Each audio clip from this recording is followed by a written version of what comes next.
Hey,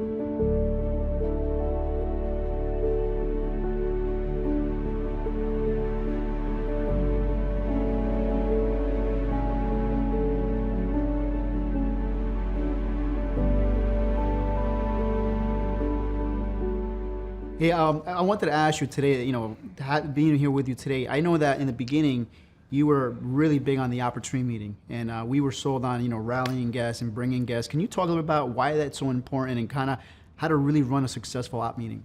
Well, when I got involved in the business, one of the things that I struggled with is the same thing everybody else struggles with. I think we all have fear. We all have self-doubt. Who's going to listen to me? How am I going to present the opportunity? And one of the things that I realized was we can use the system. And someone said early on, you've got to borrow our confidence until you create your own confidence or your own ability to tell that. So really what an opportunity meeting is the opportunity for us to tell the Primerica story. And the cool thing about the opportunity meeting, in my opinion, is we always have a few different speakers. So we'll have a male, we'll have a female, maybe someone a little bit older, right, someone a little bit younger. So maybe there's relatability, right? Sometimes I'll present something, I was in construction, or someone maybe has a college degree and I didn't go to college, or maybe they're an attorney and I'm presenting it. How are we going to get that person to join? But when you have an opportunity meeting, it's kind of like us condensing 10 hours worth of information and condensing it down to an hour. Now you closed my op meeting. And when I watched the op meeting, you obviously closed me to get into the business. And I said, man, this guy's amazing. This guy is good. Did you start off that good? I mean, because when I looked, I was like, man, this guy was made to do this type of presentation. It's funny. I did do your opportunity meeting. And, that was probably 10 years after I was in the business. And so I didn't do the opportunity meeting. Forget about the close. I didn't do the first part, the middle part, I didn't do any part. I never spoke in front of the room for the first 4.5 years I was here. For 4.5 years, you didn't speak. Keith Otto didn't speak for 4.5 years. No, it's funny. I met my wife on a plane.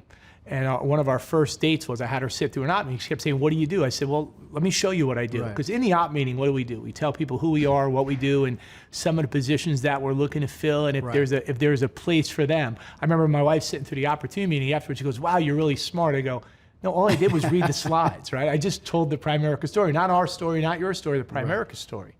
Right. I mean, again, like I said, it was amazing to see that. So talk to me a little bit about the importance of having a guest at every meeting, because I remember you always talking to us and you said, hey, you're one guest, one recruit away from an explosion, and you got to do whatever it takes to make that happen. So talk to a little about, for the new person, why it's so important to make sure they fight to have that guest, and how many do they need to invite to actually get them to come? Well, I look at our business as it's a numbers game, right?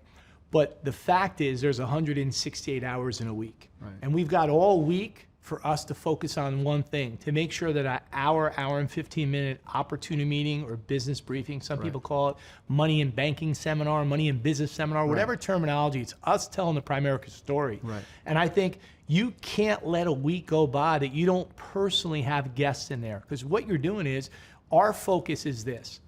In the next 30, 60, 90 days, our focus is to attract people, get them licensed, get them competent, and get them getting understanding and independently showing people what we do.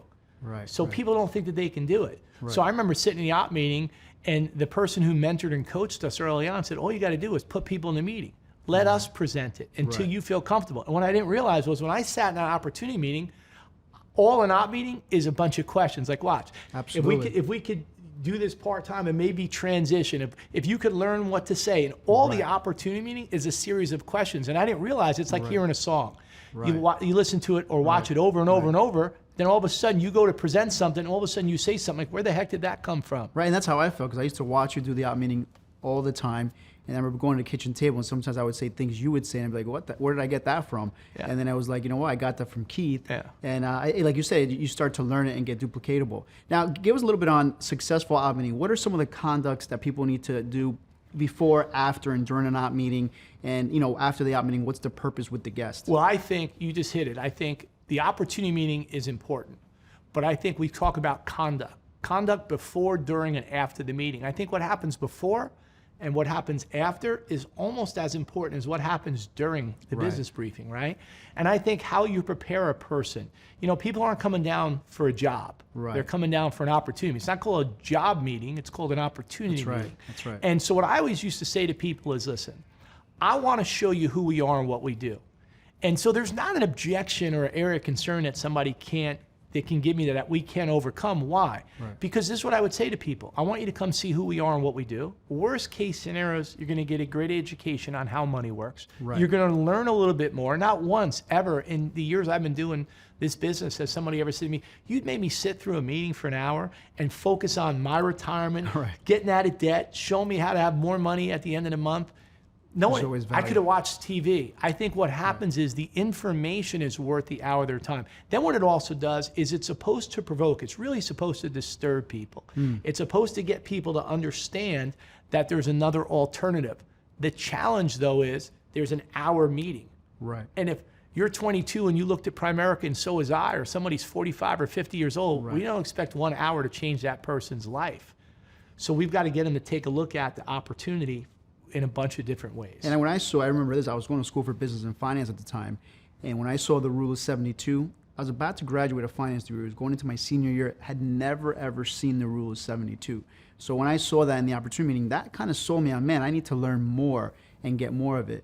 Now, I know one of the things that you did with me was that I went to an out meeting on a Tuesday night, and I believe on Thursday I came back for a one-on-one interview with you. So how crucial is that? Well, I think it's the process. See, I don't think recruiting, when someone says, I picked up an IBA, that doesn't mean you recruited somebody. That means you picked up an IBA, you got them started. So I think the process is, sometimes people say to me, I recruited someone over the kitchen table. Well, if you recruited them over the kitchen table, that means they're getting started, but you need to plug them into an opportunity meeting. I think the recruiting process is everything. I think you have to have someone sit through a business briefing or an opportunity meeting so they can see that there's a system in place. I also think you need to meet with somebody like we're doing, man, one-on-one, individually. Why? Because everyone's got different questions or different areas of concern. Everybody's got fear.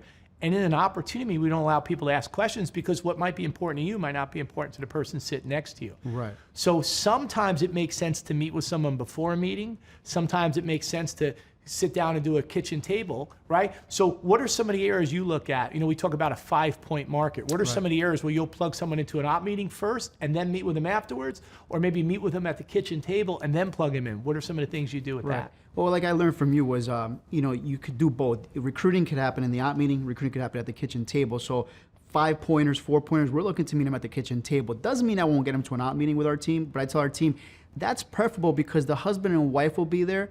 And if you can convince both, then you have support from the husband or support from the wife. And then guys like myself, when I started, I was 22 years old. You know, for you to come to my house at 7 o'clock at night to try to do an F&A, I didn't need the F&A. I needed the opportunity. So the 1 to 3-pointers or the younger guys and the, you know, the people that are not maybe 4 and 5, we're looking to get to that op meeting because then you get more people. But, you know, you always taught us this. I remember at the kitchen table, you inviting one of our clients and saying, hey, do you bank? And they said, yeah. And where do you bank? And they said, whatever bank. And you said, do you ever go to that bank? And you said, it was Banco Popular? Banco Popular, right. And then you said, hey, well, you know where your bank is and you've been there. Well, I need you to come to our office so you know where your office is, where you're going to be doing your finances with us. And we have a special money seminar company open house that we're going to be having on a Tuesday night. So I remember you doing that at the kitchen table and kind of teaching us how to create guests also from the 5-pointers that we saw there to come to an op meeting. So those are some of the things that we've used and, you know, kept using from you. We haven't reinvented the wheel with that. Perfect example, man. We changed the word from recruit to invite because I truly don't believe I can recruit somebody, right? Jaime Ordonez didn't recruit you into Primerica. He invited you to a business briefing. That's right. You sit down with I recruited a person over the kitchen table. I don't think that, I don't put that much pressure on myself and I don't give myself that much credit. I tell the Primerica story and people are interested or not. I truly believe it's a numbers game. I believe that 1 out of 4 people that you tell the Primerica story to is going to join. That's 1 out of 4 at a kitchen table. That's 1 out of 4 that's sitting through a business briefing. And I don't care, Carlos, if you do the op meeting, I do the op meeting, or we did the op meeting when we first started, right? I think what happens is people are looking for something. And sometimes we try to figure out, how can I overcome that objection?